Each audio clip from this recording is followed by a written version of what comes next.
কালি এটা ঘটনা হ'ল মোক কম কিন্তু দেই মই নোকোৱাকৈ নাথাকোঁ আপোনালোকৰ ইয়াৰ নলবাৰী দিগন্ত ভাৰতী সকলোৱে দেখিছে চাগে ফেচবুকত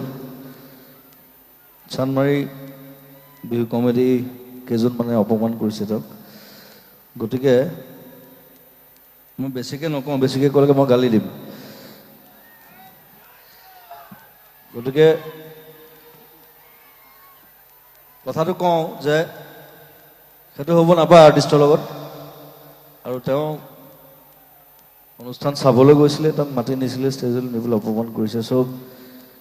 চানমাৰী কমিটিৰ যিকেইজন মানুহ আছে যিকেইজনে কৰিলে কামটো মই কাকো অনুৰোধ নকৰোঁ কেতিয়াও লাইফত